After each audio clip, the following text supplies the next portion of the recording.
깊은 밤 편안한 잠을 위한 이야기 꿀잠 이야기꾼입니다.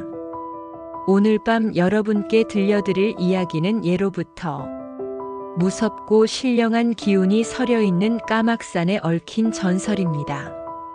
그 험준한 산을 지키던 맹수, 호랑이마저도 감동시킨 한 효자의 숭고한 사랑.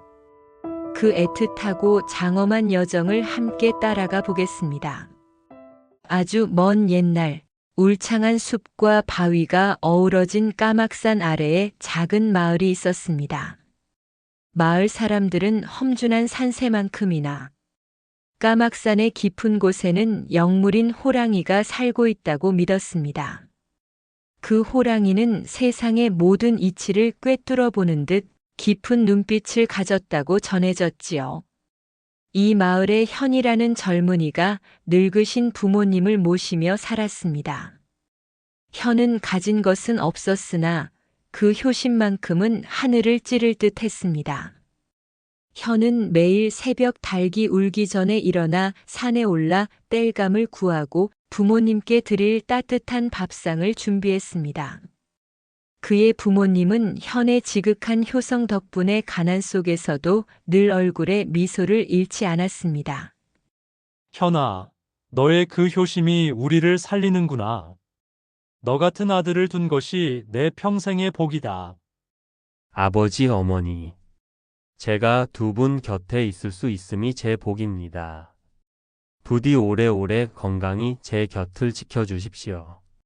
가을이 깊어지고 까막산에도 매서운 겨울의 그림자가 드리우기 시작했습니다. 그 해의 추위는 유난히 일찍 찾아왔고 늙으신 현의 부모님은 차가운 기운을 이기지 못하고 그만 자리에 눕고 말았습니다. 아무리 정성을 다해도 부모님의 기력은 나날이 쇠약해져 갔습니다. 현은 마을의 의원들을 찾아갔지만 그들은 모두 고개를 저었습니다. 이 병은 약재로 고칠 수 있는 병이 아니네. 오직 까막산 가장 깊은 곳, 호랑이의 영역에서 자라는 백년초라는 귀한 약초만이 두 분을 살릴 수 있을 걸세. 현아, 정신 차리게. 백년초가 자라는 곳은 호랑이가 발자국을 찍고 다니는 곳이라네. 맹수의 영역에 함부로 발을 들이면 목숨을 잃네. 현은 두려웠습니다.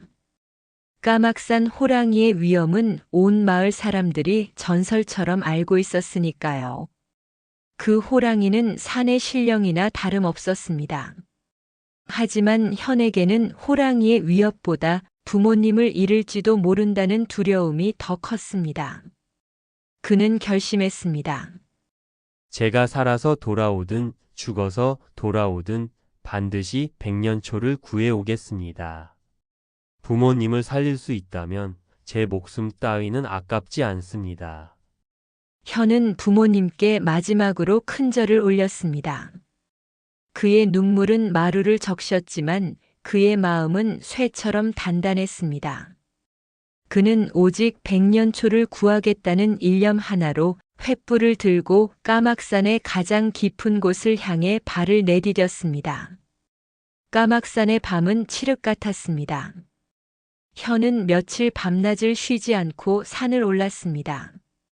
좁고 미끄러운 바위길, 깊게 쌓인 눈, 그리고 알 수 없는 짐승의 울음소리가 그를 위협했습니다.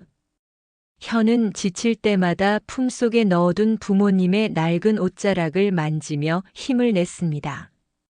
마침내 그는 호랑이의 영역에 들어섰습니다. 거대한 발자국들이 선명하게 찍혀 있었고 나뭇가지에는 호랑이가 발톱을 갈아낸 흔적이 흉터처럼 남아 있었습니다. 현의 심장은 터질 듯 뛰었지만 그는 멈추지 않았습니다. 조금만 더 가면 된다. 조금만 더 부모님을 살려야 해. 마침내 바위 틈 사이에 영롱한 빛을 내뿜는 백년초가 보였습니다. 현은 환호하며 약초를 향해 몸을 던졌습니다. 바로 그 순간이었습니다. 현의 등 뒤에서 세상의 모든 어둠을 응축한 듯한 거대한 그림자가 드리워졌습니다. 바로 까막산의 호랑이였습니다. 그 호랑이는 전설 속에서 튀어나온 것처럼 장대했습니다. 황금빛 눈빛은 불꽃처럼 타올랐고 한 번의 포효만으로 산 전체를 얼어붙게 만들 위세였습니다. 감히 산의 신령이 깃든 이곳을 더럽히는 인간이 누구냐? 너는 나를 두려워하지 않는 것이냐? 혀는 온몸이 얼어붙었지만 그는 필사적으로 몸을 돌려 호랑이 앞에 무릎을 꿇었습니다. 그는 자신의 목숨을 구걸하지 않았습니다. 대신 품속에서 부모님의 낡은 옷자락을 꺼내 보이며 눈물을 흘렸습니다. 위대하신 까막산의 신령이시여. 소자는 제 목숨을 구걸하러 온 것이 아닙니다. 저를 잡아먹으셔도 좋습니다. 허나 제발 제가 잡으려 했던 이 약초만은 제 부모님께 가져다 드릴 수 있도록 해주십시오.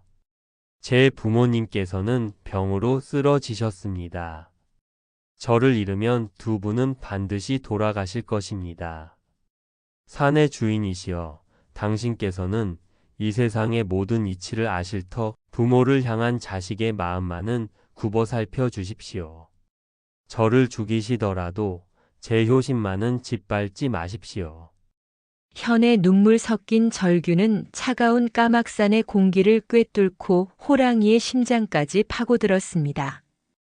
호랑이는 수천 년 동안 산을 지켜왔지만 이렇게 순수하고 숭고한 효심은 본 적이 없었습니다. 호랑이의 커다란 눈동자는 현을 뚫어지게 응시했습니다.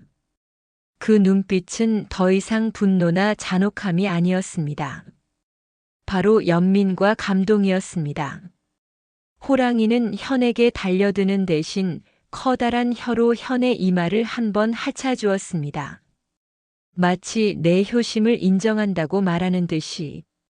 그리고는 놀랍게도 고개를 돌려 현이 찾아 헤매던 백년초가 아닌 그 옆에 황금빛 약초가 자라는 바위 틈을 앞발로 가리켰습니다. 그대의 마음이 곧 천심이니라. 이 황금빛 약초는 백년초보다 1000배 귀한 불사초이니라. 이 약초는 오직 순수한 효심을 가진 자에게만 그 힘을 내어줄 것이다. 현은 감격하여 다시 한번 호랑이 앞에 머리를 조아렸습니다.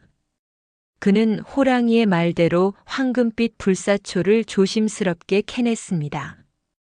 그리고 뒤를 돌아보자 거대한 호랑이는 이미 온데간데 없었고 다만 호랑이의 몸이 닿았던 바위에 영험한 기운만이 감돌고 있었습니다.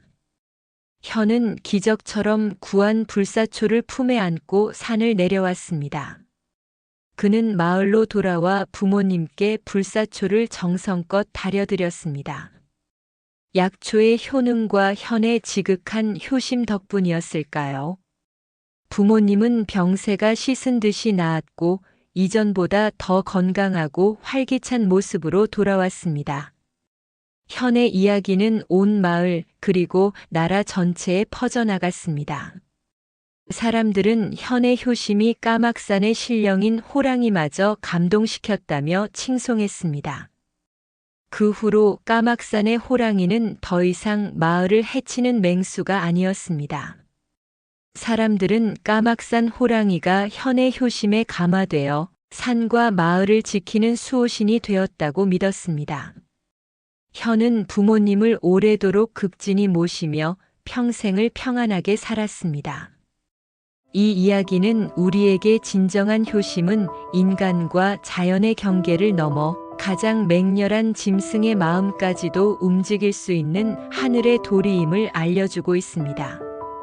사랑과 헌신이야말로 이 세상에서 가장 강력하고 위대한 힘이라는 것을요. 꿀잠 이야기꾼의 이야기는 여기까지입니다. 편안한 밤 보내세요. 안녕히 주무세요.